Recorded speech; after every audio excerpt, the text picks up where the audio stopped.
Welcome to Apex Storyteller, where every story is crafted to bring peace and guide you into the perfect night's rest. Before we begin, take a moment to like this video and subscribe. It helps share these soothing tales with others who need them. I'd love to know where you're watching from and what time it is for you, so drop a comment below. Now, settle into a comfortable spot, close your eyes, and let's embark on this calming journey together. The first time Emma heard the knocking, she thought it was the wind.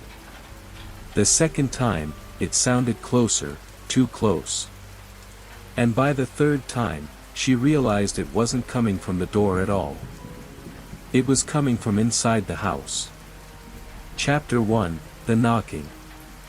The clock struck 11:13 p.m., and Emma's small suburban home was cloaked in silence, save for the faint hum of the refrigerator and the occasional creak of the old wooden floors.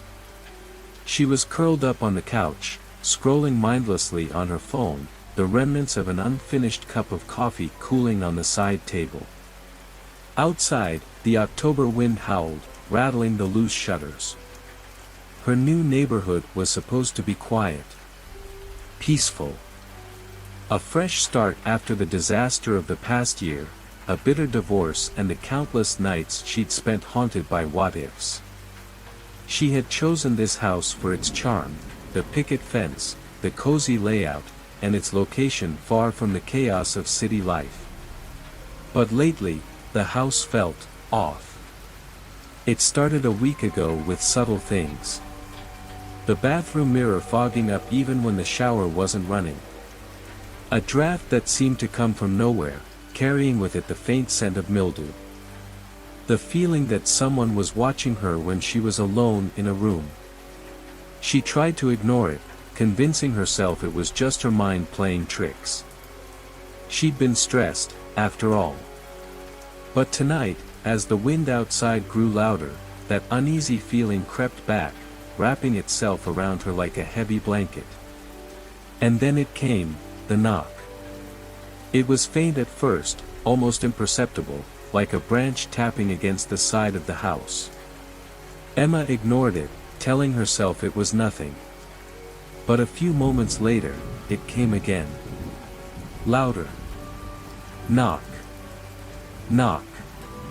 She sat up, her heart beginning to race. Probably just the wind, she murmured, though her voice sounded unsure even to herself. She got up and walked to the window, peeking through the curtains. The street outside was deserted, illuminated only by the dim glow of a single streetlight. Knock. Knock. Knock. Her breath caught. This time, the sound didn't come from the front door. It came from the back of the house. "Hello?" she called out, her voice trembling. No response. Grabbing her phone from the coffee table, she tiptoed toward the kitchen, where the back door was located. The house felt colder now, the kind of cold that sank into your bones. As she reached the kitchen, she hesitated. The door was locked. She could see it clearly, the deadbolt still in place. But the knocking came again, this time louder, more forceful. She yelped and stumbled back, her phone slipping from her hand and clattering to the floor. And then, silence. Emma stared at the door, her chest heaving. The only sound now was the pounding of her own heartbeat. Slowly, she bent down to pick up her phone. When she straightened, she froze. The glass window on the door had fogged up, and there, in the condensation, was the outline of a handprint. Her knees nearly gave out. She stumbled back, fumbling to unlock her phone and call the police. As the screen lit up, she saw something that made her blood run cold. A message had been typed out on the screen, though she hadn't touched it. 3 words stared back at her. "Let me in." The phone slipped from her hand again, and she barely registered the sound of it hitting the floor. The wind outside roared louder, rattling the windows, and then the house went dark. The power had gone out. Emma's breath came in short, shallow gasps as she groped her way back to the living room, her only thought to find the flashlight she kept in the drawer by the couch. She fumbled with the drawer, her hands trembling, and pulled it open. The flashlight flicked on, casting a narrow beam of light into the room. She swung it around wildly, scanning every corner, every shadow. The house was eerily quiet now, as if it were holding its breath. And then she saw it. A figure, barely visible in the corner of the room, standing impossibly still. It wasn't fully in the light, but she could make out the shape of a person, a tall, gaunt figure with hollowed-out eyes that seemed to glint faintly in the dark. "Who are you?" she choked out, clutching the flashlight like a weapon. The figure didn't move. Instead, it smiled. Chapter 2, The Warning. Emma's tires screeched against the wet pavement as she sped away from the house, her hands gripping the steering wheel so tightly her knuckles turned white. The rain hammered against the windshield, and the wipers barely kept up. Every nerve in her body was on edge, her heart pounding as if it might burst out of her chest. Her mind raced. What was that thing? And why had it chosen her house? She glanced at the rearview mirror, half expecting to see the figure standing in the middle of the road, but there was nothing. Just the endless sheets of rain and the faint glow of her taillights reflected in the puddles.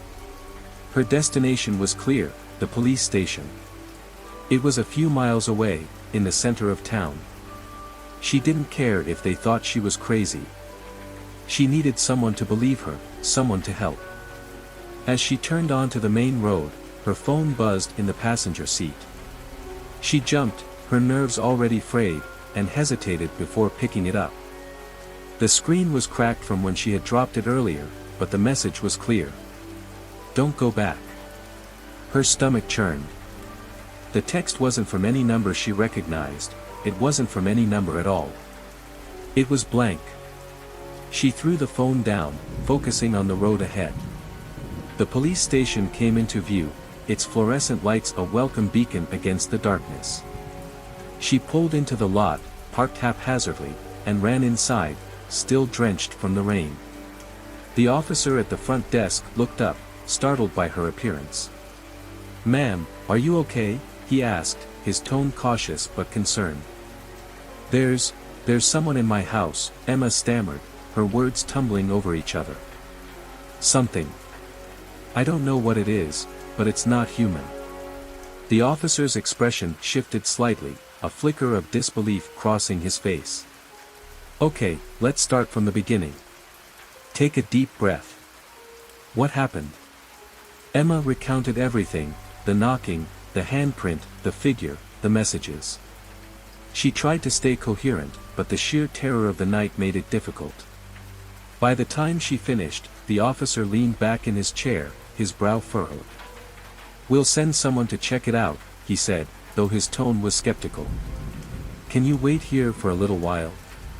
Emma nodded, sinking into a chair in the corner of the room. Her clothes clung to her, and the fluorescent lights felt harsh against her tired eyes. About 20 minutes later, 2 officers returned from her house. Their faces were unreadable as they approached her. "Ms. Harris," one of them said. "We didn't find anyone in the house." Her stomach dropped. "What do you mean?" "It was there, I saw it. We checked every room.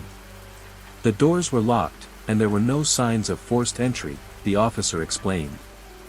"Are you sure?" "I'm not making this up." Emma snapped, her voice rising. "It was real. It was standing right there in my living room." The officers exchanged glances, and one of them hesitated before speaking again. "There was one thing," he said carefully. "Upstairs. The bedroom door, it was open." "But you said you never go in there, right?" Emma's blood ran cold. "It was open." "Yes. And there was this," he pulled something out of his pocket and handed it to her. It was a folded piece of paper. Her hands shook as she unfolded it. Written in shaky, uneven letters were the words. "You can't leave." Emma left the station an hour later, feeling no safer than when she'd arrived.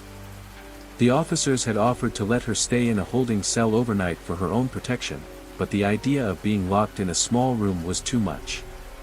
She decided to drive to a motel instead, somewhere far from the house. The rain had finally eased up by the time she reached the outskirts of town. The motel was a shabby, single-story building with a flickering neon sign that read, "Vacancy."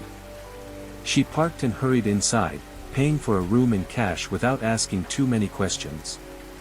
Once inside, she locked the door, slid the chain across, and shoved a chair under the handle for good measure. The room smelled faintly of mildew, and the carpet was worn, but it felt safer than her house. She collapsed onto the bed, exhaustion finally catching up with her. But just as her eyes began to close, her phone buzzed again. She didn't want to look. Every instinct screamed at her to ignore it. But curiosity won out. She picked it up and saw another message. "You brought it with you." Her heart stopped. The room felt colder suddenly, and she could see her breath in the air. She sat up, clutching the phone, her eyes darting around the room. Then came the knocking. This time, it wasn't at the door. It was coming from the mirror. Emma stared at the mirror above the dresser, her pulse racing. The surface was fogging up, just like the window at her house. Slowly, the fog began to clear, revealing not her reflection, but the figure standing on the other side. It raised a hand and knocked again, its hollow eyes locking onto hers. Knock. Knock. The mirror cracked. Chapter 3, The Mirror. The mirror shattered with a deafening crack, sending shards cascading onto the dresser below. Emma stumbled back, hitting the edge of the bed as the pieces of glass reflected twisted fragments of the room. But the figure, its pale, hollow-eyed face, was no longer confined to the glass. It was in the room. Her breath caught as it stepped forward, its elongated limbs scraping lightly against the walls. The dim motel light flickered above, and Emma's mind screamed at her to run, but her legs refused to move. "Stay away from me," she finally managed to yell, grabbing the closest thing she could, a heavy lamp from the nightstand. She hurled it at the figure, but it passed through as if it were made of smoke. The lamp shattered against the wall, and for a brief moment, Emma swore she heard it laugh. It wasn't human laughter. It was low, guttural, and echoing, as though coming from the walls themselves. Emma. The sound of her name made her knees buckle. It didn't just say her name, it knew her. It wasn't a mindless ghost or some random entity. This thing had come for her specifically. But why? She crawled toward the door, her heart racing as she fumbled with the chair she'd wedged under the handle.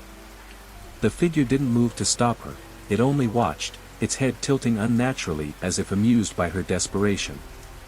Finally, she threw the chair aside, unlocked the door, and bolted into the parking lot. The cool night air hit her like a slap, and she ran toward her car without looking back.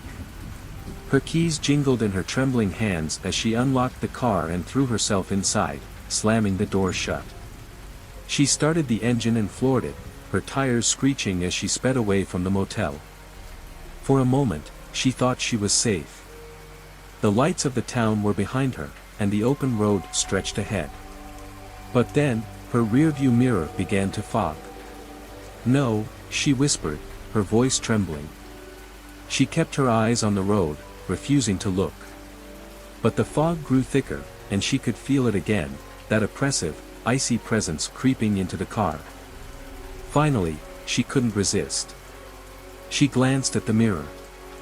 Its face was there, grinning at her. The car swerved as she screamed, her hands jerking the wheel. She fought to regain control, but the figure didn't move. It stayed in the mirror, its hollow eyes fixed on her. The radio crackled to life, though she hadn't turned it on. A distorted voice came through, cutting in and out with static. "You can't escape." She hit the power button, but the voice only grew louder. It wasn't just coming from the radio anymore, it was in the speakers, the vents, even the engine. "Stop it," she yelled, tears streaming down her face. The voice fell silent. For a moment, the car was quiet again, the only sound the hum of the tires on the asphalt. Emma let out a shaky breath, gripping the wheel as though it were the only thing tethering her to reality. But then the car started to slow. She pressed the gas pedal, but it was unresponsive. The headlights dimmed, and the dashboard flickered. "No, no, no," she muttered, panic rising. The car coasted to a stop on the side of the road, the engine completely dead. She sat there, her breathing shallow, as the silence pressed in around her. Then came the knocking. This time, it was on the car window. Emma turned her head slowly, her hands shaking. The figure was outside, its face pressed against the glass, that same twisted grin stretching impossibly wide. She screamed, scrambling to unlock her seatbelt and climb into the back seat. But as she moved, the figure moved too, now outside the rear window, then the passenger side, then the windshield. It was everywhere, surrounding her. And then, it was inside. The air grew icy, and the oppressive darkness seemed to seep into her lungs. She couldn't see it, but she could feel it, sitting next to her, behind her, everywhere at once. Her phone buzzed again. With trembling hands, she pulled it from her pocket. The message was simple. "You should have stayed home." The car doors locked with a loud click, and the windows began to fog again. But this time, the fog formed words. They appeared slowly, as if written by an invisible hand. "You brought me here. Now we're together." The figure appeared in the foggy windshield, staring at her through the glass. Its hollow eyes seemed to bore into her soul, and for the first time, Emma felt a crushing realization. This wasn't something she could outrun. It wasn't tied to the house or the motel. It was tied to her. The figure raised a hand, tapping the glass with one long, bony finger. Tap. Tap. And then the glass shattered. Chapter 4, The Binding. Emma woke to the sound of her own screams, her body trembling as her surroundings swam into focus. She was no longer in the car. The cold asphalt had been replaced by damp earth, the smell of rain mingling with something far more sinister, rotting wood, damp stone, and the faint metallic tang of blood. Her hands clawed at the ground as she tried to orient herself. The world was dark, but not pitch black. A faint, unnatural light flickered from somewhere ahead, casting long, eerie shadows across the trees. She realized she was in a forest, dense and twisted, the kind that felt alive in all the wrong ways. Her heart pounded as she stood on unsteady legs. The last thing she remembered was the glass shattering. Everything after that was a blur of icy pain and deafening silence. "Hello?" she called, her voice hoarse and cracking. The forest didn't answer, but she felt it watching her. Every gnarled tree seemed to lean closer, their branches clawing at the air like skeletal fingers. Her phone buzzed in her pocket, startling her so much she nearly dropped it. She pulled it out, her hands shaking, and saw another message. "Run." The light ahead flickered brighter for a moment, and Emma froze as a low, guttural growl echoed through the trees. It was close, too close. Her feet moved before her brain could catch up, carrying her toward the light. Branches whipped at her arms and legs, but she didn't stop.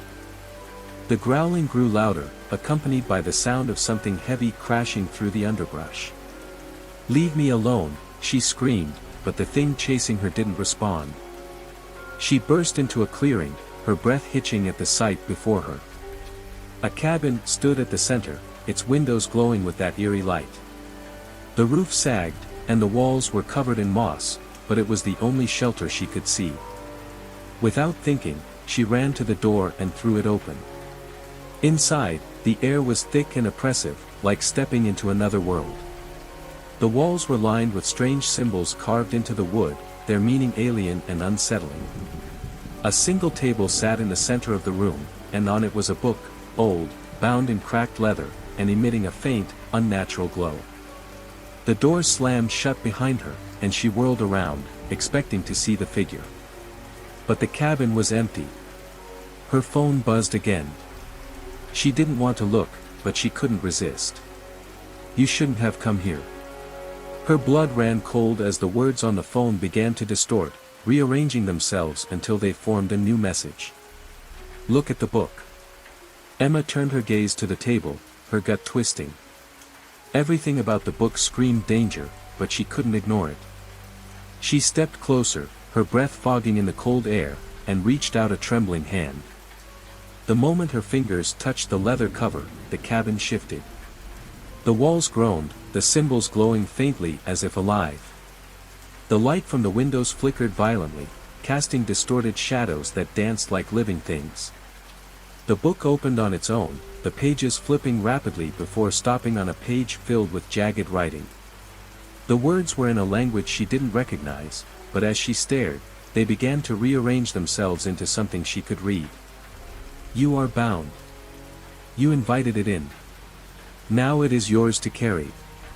"No," Emma whispered, shaking her head. "No, I didn't invite anything. I don't even know what it is." The cabin groaned again, and the book's writing changed. "It is you. You are it. Run, but it will follow. Burn, but it will not die. You are one." She staggered back, the book slamming shut with a loud thud. Her heart raced as the growling returned, louder than before, reverberating through the cabin like thunder. The door flew open, and she screamed as the figure stepped inside. Its grin was wider now, its hollow eyes glowing faintly as it moved closer. "Why me?" Emma choked out, her voice breaking. The figure tilted its head, its voice echoing in her mind rather than her ears. "You called me. You begged to be free. Now you are mine." "I didn't," she started, but the memories slammed into her like a freight train. The loneliness. The desperation. Sitting in her living room late at night, staring at the shadows and wishing for something, anything, to make her life feel less empty. She hadn't meant it. She hadn't thought anyone, or anything, was listening. The figure moved closer, its icy presence suffocating. Emma stumbled back, her hand brushing against the book. Without thinking, she grabbed it and hurled it at the figure. The book hit its chest and burst into flames, the light so bright it seared her eyes. The figure let out a terrible, bone-chilling scream as the cabin began to collapse around her. Emma ran. She didn't know where she was going, only that she couldn't stop. The forest closed in around her, the growling following her like a shadow. When she finally burst out onto a road, she fell to her knees, gasping for air. A car's headlights blinded her, and she heard brakes screeching as the vehicle stopped inches from where she knelt. A man jumped out, his face pale with concern. "Are you okay? What happened?" Emma looked at him, her voice barely a whisper. "It won't stop." She turned back to the forest, but it was silent now. The figure was gone. For now. Chapter 5, The Hunt. Emma's heart was pounding as she stood there, staring at the man who had stopped his car. His face was full of concern, but Emma couldn't shake the overwhelming sense of dread that clung to her like a second skin. The figure wasn't gone, not really. She could still feel its presence, lurking just beyond her vision, waiting for the right moment to strike again. I'm fine," Emma stammered, her voice barely above a whisper. She tried to force a smile, but it felt wrong, like her lips were being pulled into a grimace by invisible strings. The man didn't seem convinced, but he didn't push her. "Are you sure?" he asked, his voice gentle but firm. "Yes," she replied, shaking her head. I need to get out of here. I don't know what's going on." The man looked at her for a moment longer, then glanced around, his eyes narrowing as if sensing something was off. "Well, I'm not leaving you out here alone," he said, taking a step closer. "Get in. I'll take you to the nearest town." You can figure out what's going on there. Emma didn't hesitate. She needed help, desperately. She needed to escape. Without another word, she climbed into the passenger seat of his car, locking the door behind her. The man didn't say anything as he pulled away, but Emma could see his eyes flicking nervously to the rearview mirror. The drive was silent, but Emma felt like she was suffocating in the tension that hung between them. She kept glancing over her shoulder, expecting to see the figure following them down the road. But there was nothing. No sign of movement, no flicker of shadow. That didn't mean it wasn't there. So, the man began after a long, uncomfortable pause. What happened back there? What were you running from? Emma hesitated. She knew she should tell him, but how could she explain something so impossible? I don't know how to explain it. I was in a motel, and something came after me. I thought I was going crazy at first, but it's real. It's real, and it won't leave me alone. The man looked at her with a furrowed brow, clearly confused. But then his expression softened. I believe you. But, Emma. Her name. He knew her name. Emma's breath caught in her throat, and she whipped her head around to look at him. What? She stammered, her mind racing. The man's eyes flickered, as if he wasn't sure how to proceed. How did you know my name? She stared at him, every instinct screaming that something was wrong. You just said my name, he continued, his voice trembling slightly. How did you know it? Emma shook her head, a cold sweat breaking out on her skin. I didn't. I've never met you before. The man's expression shifted, a dark glint flashing in his eyes. That's funny, he said, his voice lower now, almost mocking. Because I've been following you for a while, Emma. And you've been following me too. Emma's heart dropped into her stomach. Her mind raced. She was being hunted. The figure hadn't just followed her from the forest. It had led her here. Led her straight into its trap. The car suddenly jerked to a stop, and the man turned to face her, his grin stretching impossibly wide. His eyes were no longer filled with concern. They were empty, hollow. Like the figure's eyes. Get out, he whispered, his voice now a rasping hiss. Before Emma could react, the door flew open, and she was shoved out onto the cold asphalt. The man didn't follow her. He didn't need to. She could hear the engine revving, but it wasn't him driving anymore. She scrambled to her feet, but her body refused to obey. Every part of her screamed at her to run, but her legs felt as if they were made of stone. And then she saw it, the figure. It stood at the edge of the road, watching her with that same twisted grin. It had been with her all along. The man in the car. Just another mask it wore. Run, Emma, it whispered, its voice like ice. You can't hide. With a scream, Emma stumbled backward, turning to flee. The figure was fast, faster than anything human. She could feel it closing in, its presence wrapping around her like a shroud. The world seemed to warp and twist as she ran, the trees blurring into indistinct shapes, the road stretching into infinity. Her breath was coming in ragged gasps, her lungs burning as she forced herself to keep running. She didn't know where she was going. She didn't know if she could outrun it. But she couldn't stop. She burst into a small clearing, the moonlight casting long shadows across the ground. And then she saw it, the cabin.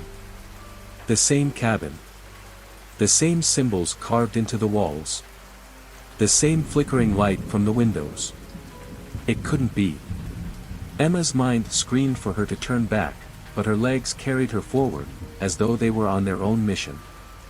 The door swung open as if expecting her, and she stepped inside without thinking.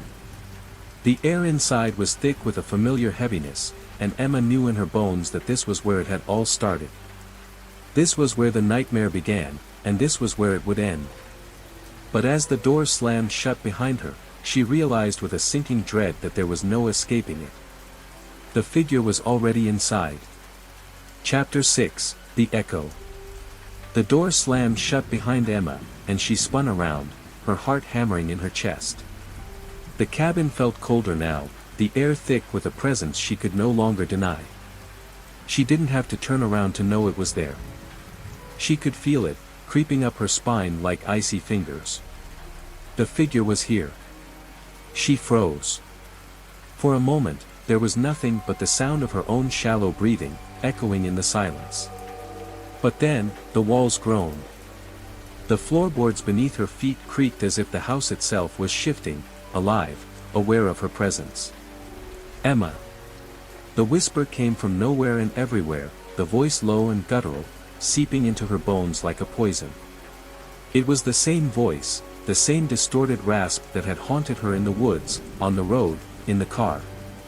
The figure. Her throat tightened as the words formed in her mind. It's inside you.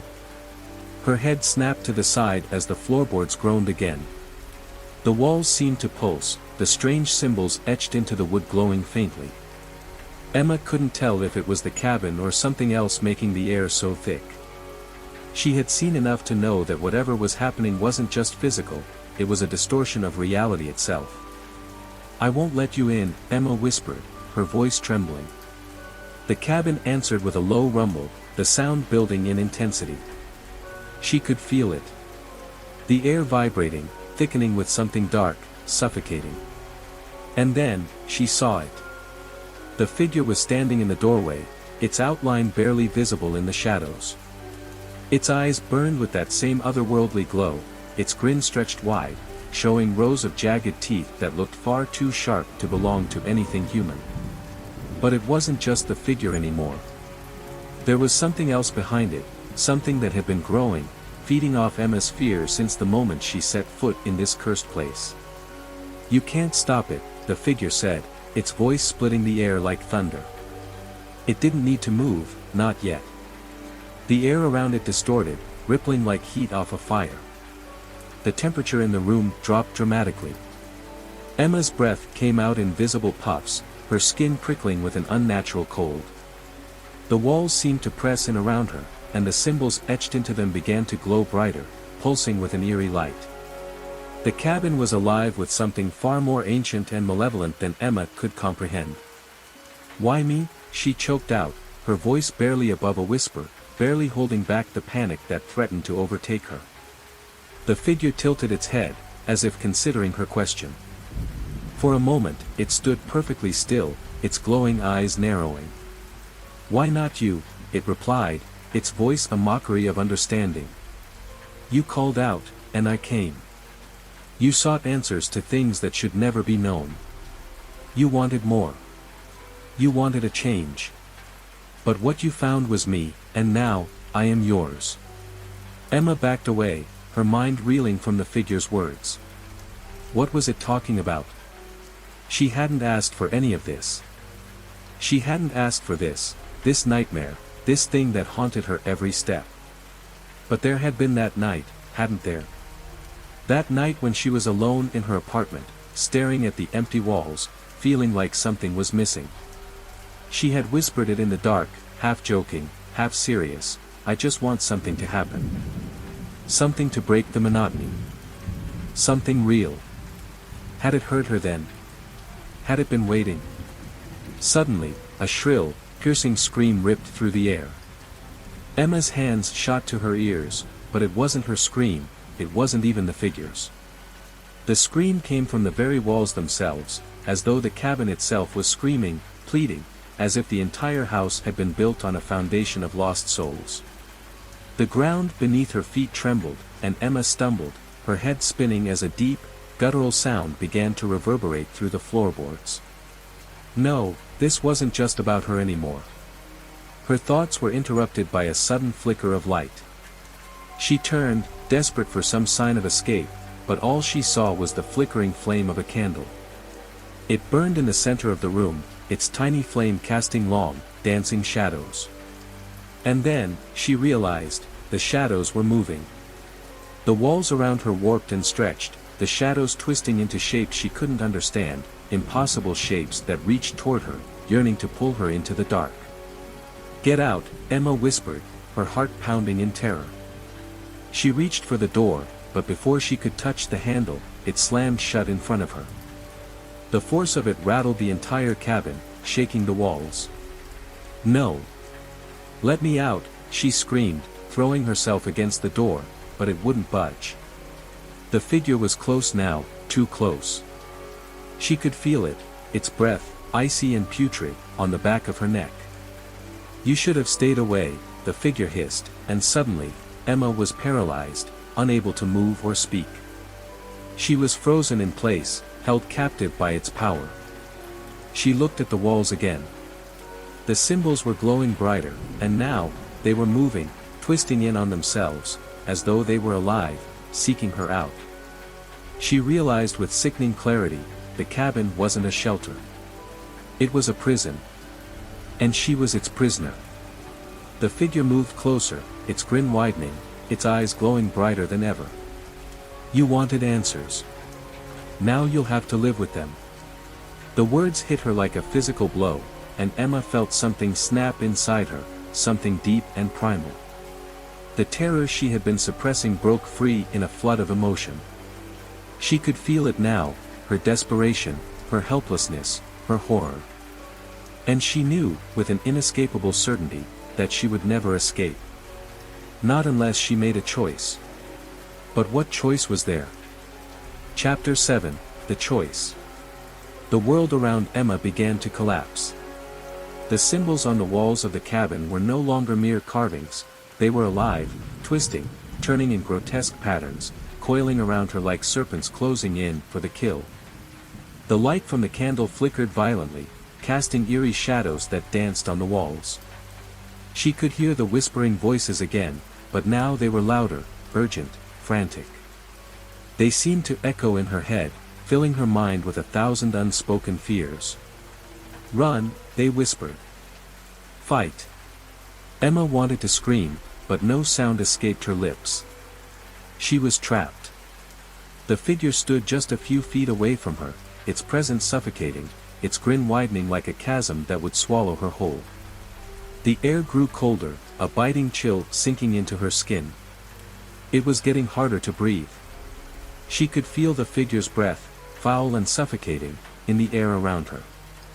She was paralyzed, trapped in a moment of pure terror, unable to move, unable to think. The figure's glowing eyes bored into her, as if reading her soul, as if it could feel the weakness, the fear pulsing within her. "You can't escape," it hissed, its voice reverberating in her chest. "You are mine." For the first time, Emma felt something stir deep inside her, a spark of defiance, a flicker of resistance that had been buried for too long. No. It was just a thought at first, barely a whisper in her mind. But it grew louder. Stronger. She could feel the surge of her own anger, her own will rising against the figure's power. She had spent so long running, so long hiding in fear, but she was done. Done being a victim. Done letting the darkness control her. She took a step forward, her heart pounding in her chest. Her legs shook, but her resolve was unyielding. "Get away from me," she shouted, her voice suddenly loud and clear, cutting through the oppressive air like a knife. The figure recoiled, its grin faltering for the briefest moment, but that was enough. Emma didn't wait for it to regroup. She pushed against the cabin's walls, against the crushing weight of her fear, forcing herself to move. The shadows around her recoiled, as if something within her was pushing them back. "You have no power here."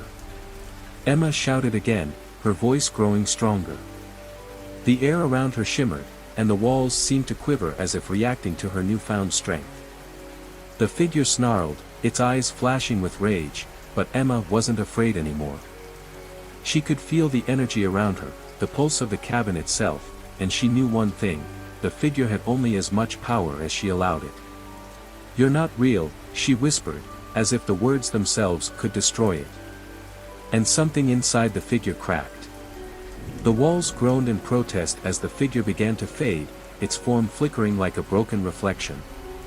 Its eyes burned one last time, filled with hatred and malice, before it dissolved into nothing.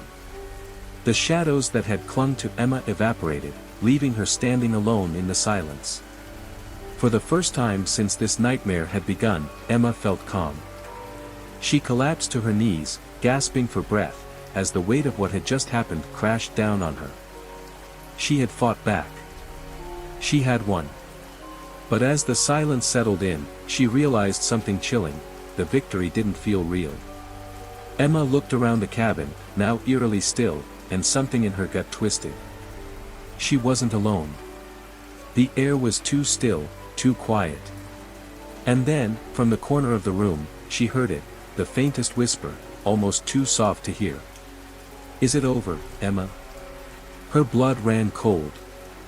The door that had been closed behind her opened slowly, creaking with an unnatural slowness.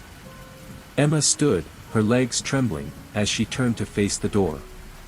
In the frame stood a man.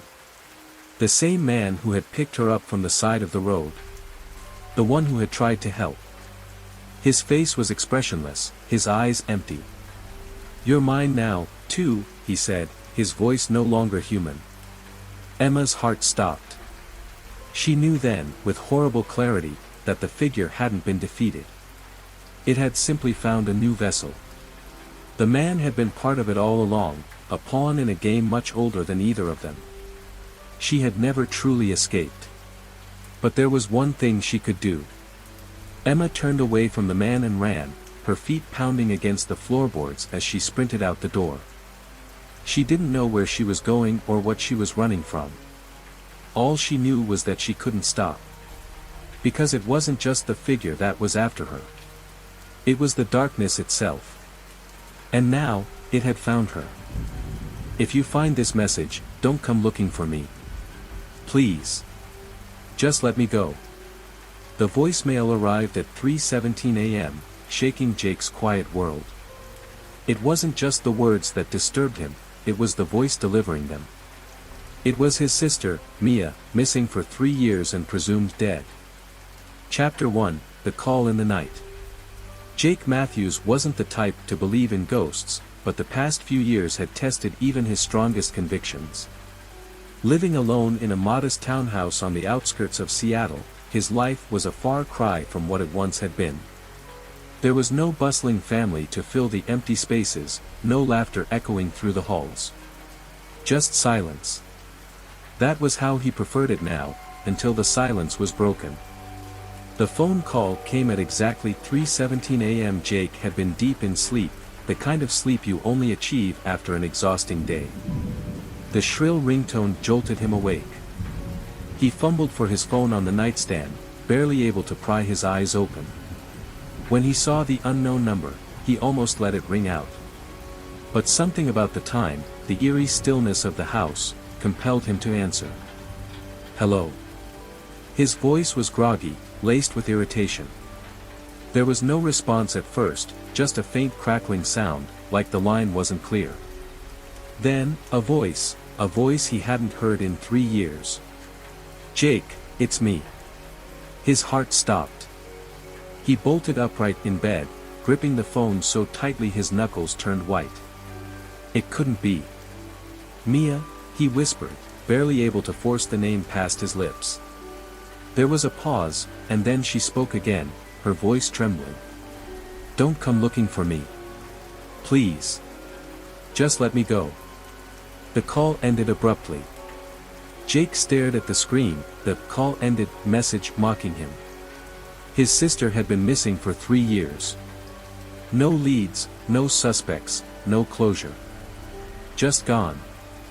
And now, out of nowhere, she was calling him in the dead of night. He dialed the number back, his hands shaking. The phone rang twice before a robotic voice answered. "The number you have dialed is not in service." Jake's mind raced. He played the voicemail again, trying to convince himself it wasn't real. But there it was, her voice, unmistakable. His sister wasn't dead. Or at least, she hadn't been 3 years ago. He spent the rest of the night staring at the phone, replaying the message over and over. The sun rose, and with it came a sense of dread. He knew he couldn't ignore this. He had to find out what happened to Mia. By the time the coffee maker sputtered to life, Jake had already pieced together what little he could. The message wasn't a cry for help, it was a warning. But a warning from what? Or who? Jake's mind wandered back to the weeks leading up to Mia's disappearance. She had been acting strange, distant. She'd started locking her bedroom door, avoiding family dinners, and making excuses to stay out late. He'd chalked it up to the usual teenage rebellion, but now he wasn't so sure. He pulled out the old photo album from the closet, flipping through pages of their childhood.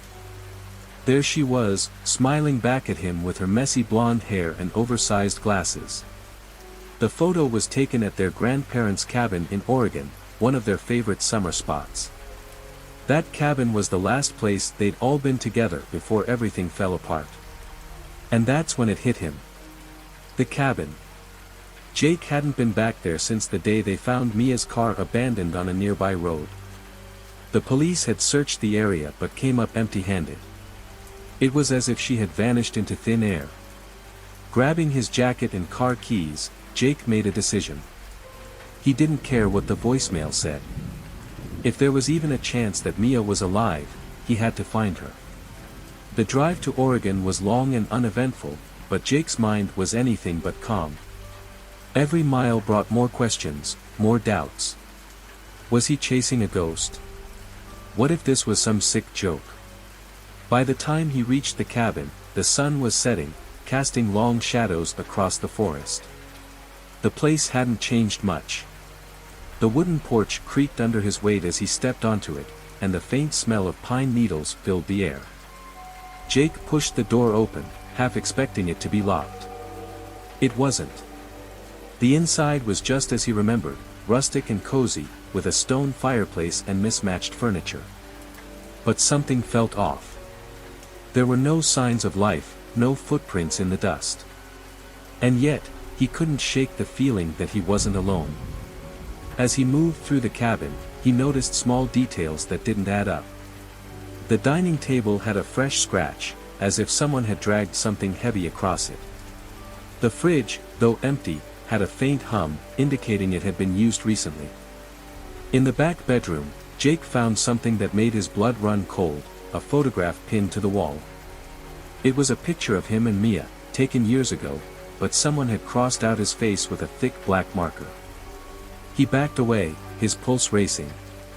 The floorboard beneath him creaked, and he spun around, his eyes scanning the dimly lit room. "Mia," he called out, his voice cracking. There was no answer. Jake turned to leave, but a faint whisper stopped him in his tracks. It was so quiet he almost thought he'd imagined it. But then he heard it again, clearer this time, "Help me." Chapter 2, Beneath the Floorboards. The basement door was partially hidden beneath an old rug in the kitchen. Jake had almost forgotten about it. It had been years since anyone mentioned the locked space. His grandparents always dismissed it as storage, but something about the way they avoided the topic left him uneasy, even as a kid. Now, standing in the dim light of the cabin, he couldn't shake the memory of his grandfather's warnings. Some doors should stay closed, he had once said. But Jake wasn't a kid anymore, and the whispering voice that resembled Mia's had shattered any sense of caution. He slid the rug aside, revealing the wooden trapdoor. A rusted latch secured it, but the wood was old, and with enough force, Jake managed to pry it open. The smell hit him first, a mix of damp earth and something metallic, almost like blood. "Help me," the voice called again, faint but unmistakable. Jake grabbed his phone, switching on the flashlight. The narrow stairs leading down seemed to go on forever, disappearing into the shadows. Each step creaked under his weight, and the deeper he descended, the colder the air became. The basement was larger than he remembered, its walls lined with shelves holding jars of what looked like pickled vegetables and preserves. But as Jake scanned the room, he noticed something odd. Some of the jars didn't contain food, they held strange objects. Locks of hair, teeth, even what appeared to be small bones. "What the hell," he muttered, his voice barely audible. In the corner of the basement, a faint glow caught his attention. It wasn't electric light, it flickered, like a candle. Jake's heart pounded as he approached, his flashlight trembling in his hand. The glow was coming from a small alcove carved into the wall, where a cluster of candles surrounded a crude wooden figure. It was humanoid but grotesque, with long, twisted limbs and a face carved into a permanent screen. Surrounding the figure were photographs. Jake's breath caught as he recognized some of the faces, his grandparents, his parents, even himself as a child. And in the center of the display was a photo of Mia, her face circled in red. "Help me." The voice was louder now, coming from deeper within the basement. Jake turned away from the altar, his flashlight beam slicing through the darkness. The sound wasn't coming from the main room, it was behind another door. The second door was even older than the trapdoor above, its wood splintered and warped. Jake hesitated for a moment before pushing it open. The room beyond was smaller, barely more than a closet, and the air was colder here, almost biting. In the center of the room was an old mirror, its surface cracked and tarnished with age.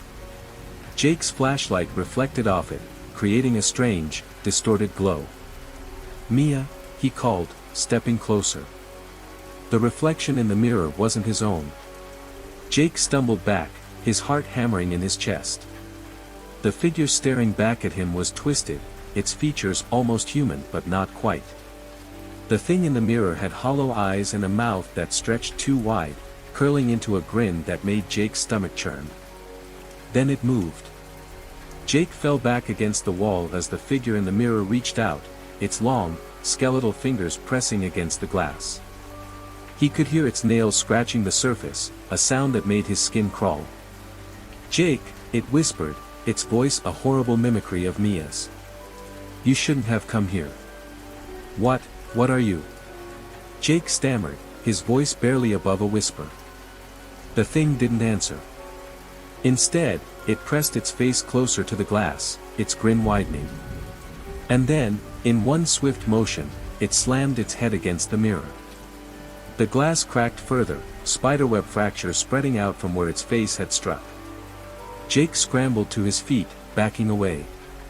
His flashlight flickered, plunging the room into darkness for a moment before the beam steadied again. When the light returned, the mirror was empty. The thing was gone. Jake didn't wait to find out where it had gone. He bolted back up the stairs, nearly tripping in his haste. The trapdoor slammed shut behind him, and he threw the rug back over it, his chest heaving as he struggled to catch his breath. But the cabin wasn't the same. The air felt heavier, the shadows deeper. And then he heard it, a faint tapping sound, coming from the walls. It wasn't random. The taps followed a pattern, almost like Morse code. Jake didn't know what it meant, but he couldn't ignore it. He grabbed his phone and started recording the sound, hoping he could decipher it later. As he stood there, the tapping grew louder, more frantic. It seemed to be coming from all around him now, surrounding him. Jake's heart raced as he realized it wasn't just tapping, it was footsteps. And they were coming closer. He ran out of the cabin, the cold night air hitting him like a slap. He didn't stop until he reached his car, his hands shaking as he fumbled with the keys. The engine roared to life, and he peeled out of the driveway, the cabin shrinking in the rearview mirror. But even as he drove, the feeling of being watched didn't leave him. He glanced in the rearview mirror, half expecting to see that twisted figure sitting in the back seat. There was nothing there.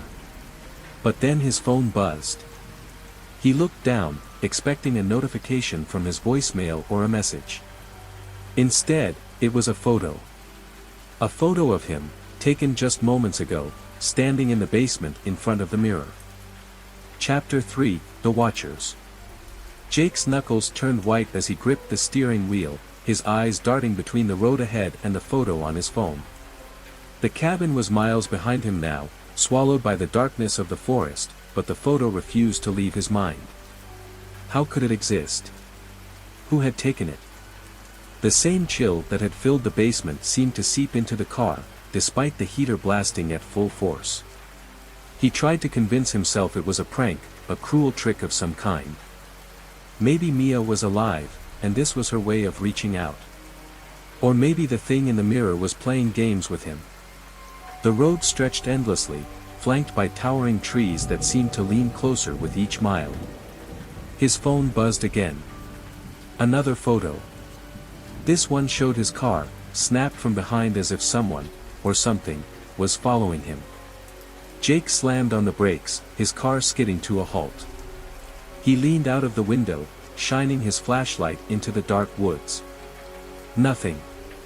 The silence was oppressive, broken only by the faint rustle of leaves in the cold wind. He couldn't stay there. Not on this deserted stretch of road, with whatever was out there. Jake pressed the gas pedal, speeding towards the nearest town. By the time he reached Maplewood, it was close to midnight.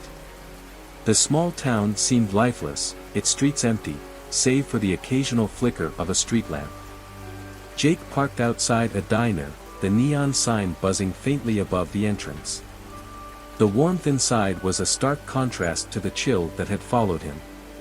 A tired-looking waitress glanced up from behind the counter. "Kitchen's closed, but coffee's still hot," she said, her voice flat. Jake nodded, sliding into a booth at the far end of the diner. His hands trembled as he poured sugar into his cup, the events of the night replaying in his mind. "Rough night?" a voice said. Jake looked up to see an older man standing by his booth. He had a grizzled beard and eyes that seemed to have seen too much. "Something like that," Jake replied, hoping the man would take the hint and leave him alone. But he didn't. "You're not from around here, are you?" Jake shook his head. "Just passing through." The man slid into the booth across from him. "People don't come to Maplewood unless they're looking for something, or running from it." Jake's stomach tightened. There was something unsettling about the man's tone, like he knew more than he was letting on. "I don't know what you're talking about," Jake said, trying to sound casual. The man leaned in closer. "You came from the old cabin, didn't you? Your grandparents' place." Jake froze. "How do you know that?" The man's lips pressed into a thin line. "This town has a long memory. Your family was always different. Folks around here knew to stay away from that cabin. Strange things happened there." "Like what?" Jake asked, his voice barely above a whisper. The man hesitated, his gaze shifting to the window as if he expected to see something watching them. "Disappearances. Voices in the woods. And the Watchers." "Watchers? They're not human," the man said, his voice dropping to a whisper. "They've been here longer than we have. They live in the shadows, in places where the veil between our world and theirs is thin. The cabin is one of those places." Jake's heart pounded.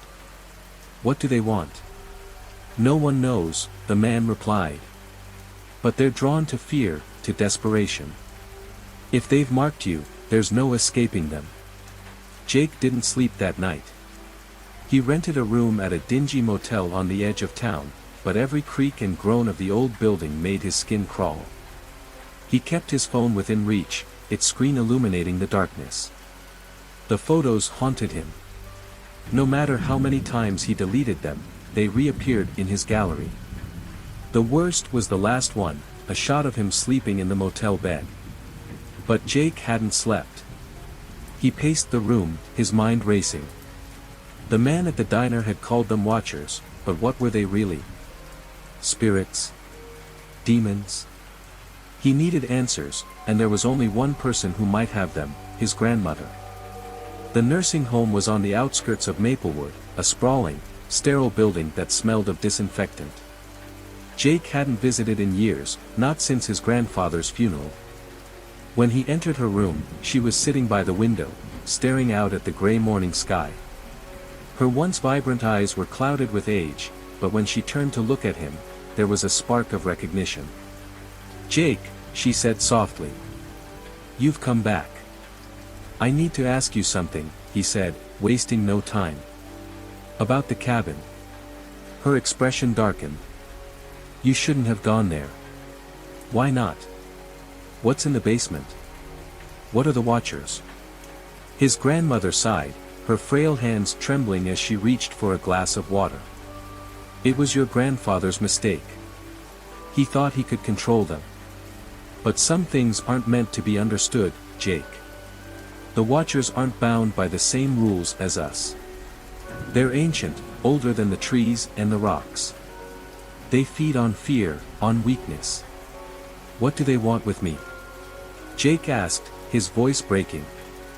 They've chosen you, she said, her voice barely above a whisper. And once they've chosen, they don't let go. Jake left the nursing home feeling more lost than ever. His grandmother's words echoed in his mind, once they've chosen, they don't let go. He couldn't go back to the cabin, but he couldn't stay in Maplewood either.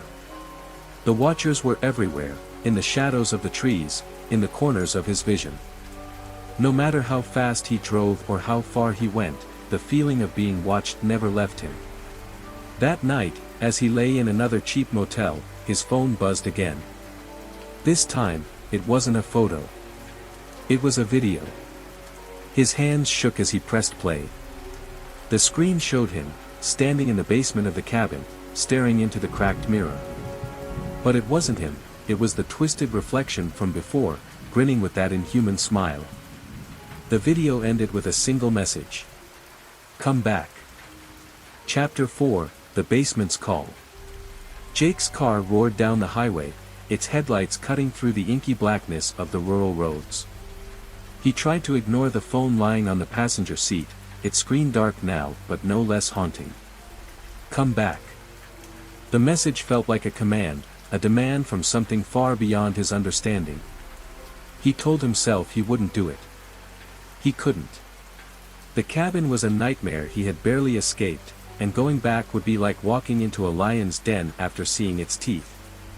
But no matter how fast he drove, no matter how many miles he put between himself and that place, the cabin still loomed in his mind. Worse, the watchers seemed to follow him. In every shadow on the road, in every flicker of movement in his rearview mirror, Jake felt their presence. His breathing quickened as paranoia gripped him. How could he run from something that wasn't bound by walls or distance? By the time dawn broke, Jake was exhausted. He pulled into a gas station somewhere in northern New York, hoping to catch his breath and maybe clear his head. But as he leaned against his car, sipping a stale cup of coffee, he noticed something strange. The people around him, the cashier, the other drivers, were all staring. Not at him, but past him. Jake turned slowly, his stomach twisting. In the reflection of his car's window, he saw them. Faint, shadowy figures, their hollow eyes fixed on him from across the parking lot. When he spun around, they were gone. Jake's resolve broke like glass. He couldn't keep running, not when the watchers were everywhere. If he wanted answers, if he wanted to survive, he had to go back. He tried to convince himself it wasn't the watchers controlling his decisions, but the truth gnawed at him. The call to return wasn't just a message, it was a compulsion, an invisible chain dragging him back to the source of his nightmares. The drive back to the cabin felt like a funeral march. The closer he got, the heavier the air became, pressing against his chest like a physical weight. By the time he reached the overgrown driveway, the sun was dipping below the horizon, casting long, eerie shadows over the forest. The cabin looked even worse than before, its walls warped and sagging, as though the land itself wanted to swallow it whole. The front door hung open slightly, creaking in the wind. Jake hesitated, his heart pounding in his chest. But the pull was stronger now. The basement smelled like rot and damp earth, the air thick with a suffocating sense of dread. Jake held his flashlight tightly, its beam cutting through the darkness. The mirror was still there, its surface cracked but no less menacing. Jake avoided looking directly at it, afraid of what he might see. He had come for answers, but now that he was here, he realized he didn't even know what questions to ask. He opened his mouth to speak, but before he could say a word, the basement door slammed shut behind him. Jake spun around, his flashlight flickering. "Who's there?" he shouted, his voice trembling. Silence. Then, from the shadows, a voice, "You shouldn't have come back." Jake's blood ran cold. It was his own voice, but distorted, echoing unnaturally through the room. The flashlight flickered again, and for a brief moment, he saw them, the watchers, crowding the edges of the basement, their forms barely more than silhouettes. "Why are you doing this to me?" Jake demanded, his voice cracking. The mirror began to glow faintly, its surface rippling like water. Jake was drawn to it, unable to resist the pull. As he stepped closer, his reflection morphed, twisting into the grotesque figure he had seen in the photos. "What do you want from me?" he whispered. The reflection grinned, its mouth stretching far wider than any human should. "We want what was promised." Jake's mind raced. Promised? What promise? His grandparents had been secretive about the cabin, but they had never spoken of any deals or promises. "What are you talking about?" he asked, his voice barely audible. The watchers moved closer, their forms becoming more distinct. He could see their hollow eyes now, black voids that seemed to pierce his soul. "Your family owes us," the reflection said, its voice dripping with malice. "And now, so do you." Jake staggered back, his heart pounding. He tried to think, to make sense of what was happening. His grandparents had lived in the cabin for decades, what could they have done to bring this upon him? Then he remembered the journal. It was still in the car, buried under the pile of clothes and supplies he had hastily packed. Jake bolted up the basement stairs, his flashlight clattering to the ground as he ran. The watchers didn't follow, but their presence was palpable, their eyes burning into his back. He reached the car, fumbling with the door handle before yanking it open. The journal was there, its leather cover worn and frayed. Jake flipped through the pages, scanning the faded handwriting for anything that might explain the watchers. Halfway through, he found it. "A bargain must be struck." The words were written in shaky letters, as though his grandfather had been terrified while writing them. The entry went on to describe rituals, offerings, and the watchers' demands. Jake's stomach churned as he realized the truth. His family had made a deal with the watchers, one that required payment in blood. The watchers didn't want him. They wanted a sacrifice. Jake's mind raced as he considered his options. Could he run again? No, they would find him, no matter where he went. Could he fight them? The idea was laughable. Then he saw the final line of the journal entry, scrawled in bold letters, "The only way out is through the mirror." Jake's breath caught in his throat. The mirror. He had avoided looking at it, afraid of what he might see, but now it seemed to be his only hope. With the journal in hand, he returned to the basement. The watchers were waiting for him, their forms swaying slightly as though caught in an invisible wind. The mirror's surface shimmered, reflecting not the basement, but something else entirely, a dark, twisted world that felt alive. Jake hesitated, his heart pounding. Could he trust the journal? Could he trust his grandfather, who had made this deal in the first place? He didn't have a choice. Taking a deep breath, Jake stepped forward. The watchers parted, their hollow eyes fixed on him as he approached the mirror. The air grew colder, each step feeling heavier than the last. When he reached the mirror, he placed his hand on its surface. It was cold and wet, like touching a frozen lake. Then, without warning, it gave way, pulling him in. Chapter 5, Beyond the Reflection. Jake's body plunged into the mirror's surface, a sensation unlike anything he'd ever felt.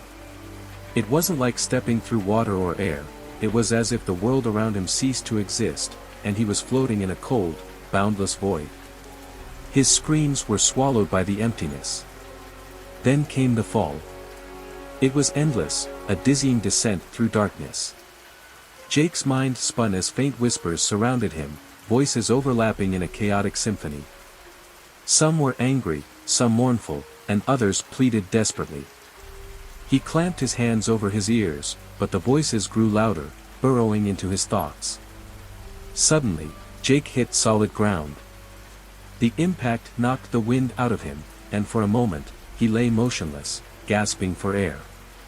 The voices faded, replaced by an eerie silence. When he finally opened his eyes, Jake found himself in a world that was both familiar and alien. The sky above was a swirling mass of black and crimson, and the air was thick with a metallic tang. He stood on a barren landscape, the ground cracked and dry, as if life had been drained from it. In the distance, the cabin loomed. But it wasn't the same cabin he had left behind. This version was grotesque, its walls twisted and pulsating as though it were alive. A faint, sickly light emanated from the windows, casting long shadows across the desolate terrain. Jake's instincts screamed at him to run, but there was nowhere to go. The barren landscape stretched endlessly in every direction, and the cabin was the only structure in sight. As Jake approached the cabin, the whispers returned. They were clearer now, distinct voices calling his name. He froze, his heart pounding in his chest. The voices were coming from the ground beneath him. Jake looked down and recoiled in horror. Faces were embedded in the cracked earth, their mouths moving silently as they stared up at him with empty eyes. He stumbled back, his breathing ragged. "You mustn't linger," one of the faces rasped, its voice barely audible. Jake stared in disbelief. "What is this place?" he whispered. The face didn't answer. Instead, it melted back into the ground, leaving only the faint impression of its features on the surface. The other faces began to move as well, their mouths forming soundless warnings. Jake turned and ran toward the cabin, his terror driving him forward. The closer he got, the more the landscape seemed to shift and change. The ground trembled beneath his feet, and the air grew colder with each step. When Jake reached the cabin, he hesitated at the door. The twisted structure loomed over him, its walls pulsating rhythmically, like a giant, grotesque heart. The faint light from the windows flickered, casting eerie patterns on the ground. Summoning his courage, Jake pushed the door open. The interior was worse than he had imagined. The walls were lined with mirrors, each one reflecting not his image, but distorted versions of himself. Some were skeletal, others monstrous, their faces twisted into expressions of pain and rage. The room was empty except for a single figure standing in the center.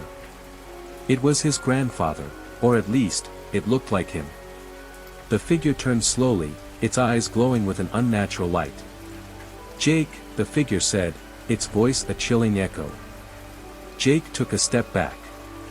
"You're not him," he said, his voice shaking. The figure smiled, its mouth stretching unnaturally wide. "No, but I wear his face. It's easier for you this way, isn't it? What do you want from me?" Jake demanded. The figure's smile faded. "You already know," it said. "Your family made a promise, and now it's your turn to fulfill it." Jake shook his head. "I didn't make any promises," he said. "Whatever deal my family made, it has nothing to do with me." The figure laughed, a hollow, bone-chilling sound. "You don't understand, do you? This isn't just about a promise. It's about balance. Your family took something that didn't belong to them, and now it must be returned." "What did they take?" Jake asked, his voice barely above a whisper. The figure stepped closer, its glowing eyes piercing into Jake's soul. "Life," it said simply. "They cheated death, and now the debt has come due." Jake's mind raced. His grandparents had always been secretive about their past, but he had never imagined something like this. "How do I stop this?" he asked desperately. The figure tilted its head, as if considering the question. "You can't," it said finally. "But you can make a choice." Before Jake could respond, the mirrors on the walls began to shimmer. Images appeared within them, scenes from his life, moments he thought he had forgotten. He saw himself as a child, running through the woods with his grandfather. He saw his grandmother sitting by the fireplace, telling stories about their family's history. But then the images changed. He saw the watchers, always in the background, always watching. They had been there all along, unnoticed and unseen. Jake turned back to the figure. "What choice?" he asked, his voice trembling. The figure gestured to the mirrors. "You can take their place," it said. "Become one of us, and the debt will be paid. Or you can run, and the watchers will claim everyone you care about." Jake felt the weight of the decision crushing down on him. Could he sacrifice himself to save his family? Or would he condemn them to a fate worse than death? The figure stepped aside, revealing a new mirror in the center of the room. Its surface was black and opaque, and it seemed to pulse with a life of its own. "This is the door," the figure said. "Step through, and it will all be over." Jake hesitated, his mind racing. Was this a trick? Could he trust anything in this twisted place? The faces in the mirrors began to move, their mouths forming silent pleas. Jake's reflection in the black mirror stared back at him, its eyes filled with sorrow. "I'm sorry," Jake whispered, tears streaming down his face. He took a deep breath and stepped toward the black mirror. As his hand touched its surface, he felt a coldness unlike anything he had ever experienced. The room began to spin, and the whispers grew louder, engulfing him in their chaos. Chapter 6: The Whispering Abyss. Jake's body was pulled into the black mirror like a leaf caught in a violent current. He expected another fall, like the one that had brought him into this otherworldly place. But this time, there was no sensation of movement. Instead, it felt as though the world was folding around him, compressing his existence into something smaller, more insignificant. When the disorienting pull finally stopped, Jake opened his eyes to find himself standing in a vast, featureless expanse. The ground beneath him was black and glassy, reflecting the swirling crimson sky above. The air was thick and suffocating, pressing down on him with an unnatural weight. The silence was deafening, broken only by the faint sound of whispers that seemed to come from everywhere and nowhere at once. Jake turned in every direction, searching for the source of the voices, but the landscape stretched endlessly, empty and barren. And then, he saw them. Figures began to emerge from the darkness, their forms indistinct and shrouded in shadows. They moved with an unnatural grace, gliding across the reflective surface like ghosts. Their faces were obscured, but their eyes burned with a cold, malevolent light. One of the figures stepped forward, and Jake's breath caught in his throat. It was his reflection, distorted and twisted, but unmistakably him. "You've crossed the threshold," the reflection said, its voice a chilling echo of Jake's own. "Now, there's no turning back." Jake clenched his fists, trying to steady his shaking hands. "What is this place?" he demanded. "Why am I here?" The reflection tilted its head, its expression unreadable. "You already know," it said. "This is the debt your family has been running from. This is where the watchers bring those who refuse to pay." Jake's mind raced. The watchers. The warnings etched into the cabin. The whispers in the darkness. It all led back to this. "So, what happens now?" he asked, his voice trembling. The reflection gestured to the other figures, who began to close in around Jake. "Now, you choose," it said. The figures stopped just a few feet away, forming a circle around Jake.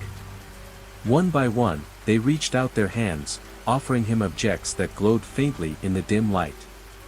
The first held a knife, its blade black and jagged, as though it had been forged from the void itself. The second held a book, its cover bound in a strange, pulsating material that seemed to be alive. The third held a key, simple and unadorned, yet emanating a sense of overwhelming power. Jake looked at the objects, his heart pounding in his chest. "What do they mean?" he asked. The reflection smiled, a cold and mirthless expression. "Each represents a path," it said. "The knife offers vengeance, the book offers knowledge, and the key offers freedom. But each comes with a price." Jake hesitated, his mind reeling. He could feel the weight of the decision pressing down on him, the eyes of the watchers burning into his soul. "What kind of price?" he asked, his voice barely above a whisper. The reflection stepped closer, its gaze unrelenting. "The knife will give you the power to destroy those who wronged you," it said. "But you will become one of us, bound to this place forever. The book will reveal the truth behind your family's curse," it continued. "But knowledge is a burden, and once you know, you can never unlearn." "And the key?" Jake asked. The reflection's expression darkened. "The key will set you free," it said. "But freedom comes at the cost of those you love. They will take your place, and their souls will be bound to this place in your stead." Jake felt his knees buckle as the weight of the choices overwhelmed him. How could he possibly decide? Each option was a nightmare in its own right, a path that led to suffering and loss. As he stood there, paralyzed by indecision, the whispers grew louder, filling his mind with a cacophony of voices. Some urged him to take the knife, to unleash his fury on the watchers and reclaim his power. Others begged him to choose the book, to uncover the truth and break the cycle of torment. And still others pleaded with him to take the key, to save himself even at the cost of those he loved. Jake's thoughts were a whirlwind of fear, anger, and despair. He thought of his grandparents, of the life they had built in the shadow of the watchers. He thought of the secrets they had kept, the lies they had told to protect him. But most of all, he thought of the faces in the mirrors, the silent, pleading expressions of those who had come before him. Finally, Jake made his decision. He reached out and grasped one of the objects, its surface cold and unyielding in his hand. As soon as he made contact, the world around him shifted. The watchers began to dissolve into the darkness, their glowing eyes fading one by one. The whispers quieted, replaced by an oppressive silence. Jake felt a surge of energy coursing through his body, a sensation both exhilarating and terrifying. He looked down at the object in his hand, its power radiating through him. The reflection smiled once more, its form beginning to fade. "You've chosen well," it said, its voice a haunting echo. "But remember, every choice has consequences." The landscape began to collapse, the ground cracking and splintering beneath Jake's feet. He felt himself falling once again, the sensation of being pulled through the void overwhelming his senses. When he opened his eyes, he was back in the cabin. The air was still, the oppressive atmosphere lifted. But something was different. The mirrors on the walls were shattered, their fragments scattered across the floor. Jake looked around, his heart racing. He was alone, or so he thought. In the corner of the room, a shadow moved. Jake froze, his breath catching in his throat. The shadow grew larger, its form becoming more distinct. And then he realized, it wasn't a shadow. It was his reflection, staring back at him with cold, unblinking eyes. Chapter 7, The Final Reckoning. Jake stared at his reflection, which now moved independently of him. Its eyes burned with a cold intensity, a mixture of triumph and malice. This wasn't just a mirror, it was alive, watching him, waiting for his next move. "You've made your choice," the reflection said, its voice echoing with an eerie calm. "But the game isn't over." Jake clenched the object he had taken, the knife. Its jagged black blade seemed to hum with energy, vibrating faintly in his grip. He could feel its weight, not just physically, but spiritually, as though it was tethered to him in ways he couldn't fully comprehend. "What happens now?" Jake demanded, his voice trembling but firm. The reflection grinned, a chilling expression that didn't belong on his face. "Now, you fulfill your end of the bargain." Before Jake could respond, the cabin began to shift. The walls groaned, the wood splintering as though the entire structure was being torn apart. The mirrors that had shattered moments ago were now reforming, their fragments rising from the ground and snapping back into place. But these weren't ordinary mirrors anymore. They showed images, terrifying, otherworldly scenes of despair, torment, and suffering. Jake could see faces within them, screaming silently, their eyes wide with terror. "You see them, don't you?" the reflection said, stepping closer. "They're the ones who came before you. The ones who made their choices and paid their price." Jake's grip on the knife tightened. He couldn't let himself end up like them. He had come too far, fought too hard. There had to be a way out. "What do you want from me?" he asked, his voice rising with desperation. The reflection tilted its head, studying him. "The Watchers demand balance," it said. "For every soul spared, another must take its place. You've chosen vengeance, and now you must deliver it." Jake's heart pounded as the meaning of the words sank in. The knife in his hand was more than just a weapon, it was a tool of judgment, a means to carry out the Watcher's will. "Who?" Jake asked, his voice barely above a whisper. "Who do they want?" The reflection stepped aside, and one of the mirrors began to glow. The surface rippled like water, revealing an image of Jake's grandparents. They were sitting at the kitchen table in their modest home, their faces lined with age and worry. They knew, the reflection said. They made their deal long ago, and they thought they could escape it. But the Watchers don't forget. Jake's knees buckled, and he fell to the floor. His grandparents had lied to him, hidden the truth, but they had done it to protect him.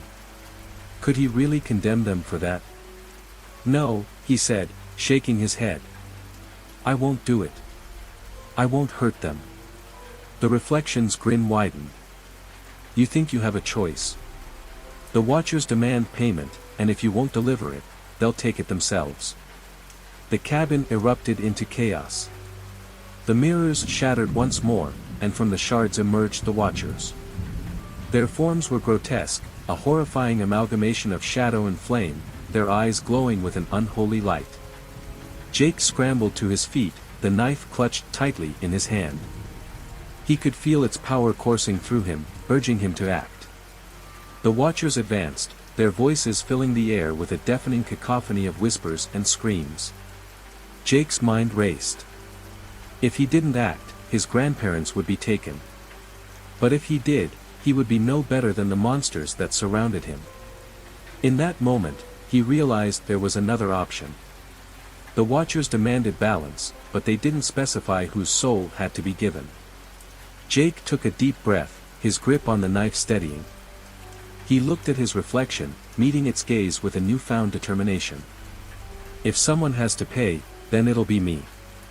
The reflection's expression faltered for the first time, a flicker of surprise crossing its face. "You don't know what you're saying," it hissed. "I do," Jake said. "Take me instead. Let them go." The Watchers paused, their forms wavering as though they were considering his offer. The whispers grew louder, more chaotic, until they suddenly stopped. One of the Watchers stepped forward, its glowing eyes fixed on Jake. It raised a hand, and the knife in his grip began to dissolve, its energy flowing into him. Jake felt a searing pain as the power of the blade fused with his very being. He collapsed to the ground, his vision blurring as the world around him faded into darkness. When he opened his eyes, he was no longer in the cabin. He was standing in the endless black expanse once more, surrounded by the reflections of those who had come before him. But this time, he wasn't alone. Jake turned to see his grandparents standing a few feet away, their faces etched with sorrow and gratitude. "You didn't have to do this," his grandmother said, tears streaming down her face.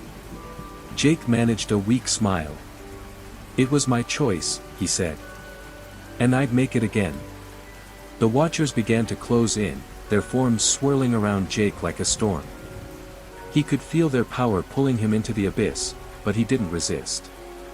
As the darkness consumed him, Jake felt a strange sense of peace.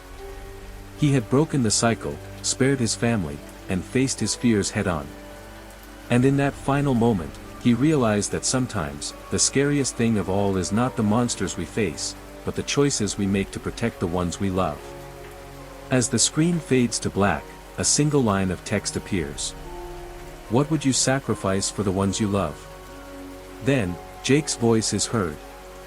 "If this story made you think, if it made your heart race, share it. Let someone else feel the terror, the hope, and the weight of a choice like this. Finally, a haunting whisper. Subscribe, so you'll never face the watchers alone. The story ends, leaving viewers with chills and the weight of Jake's sacrifice lingering in their minds.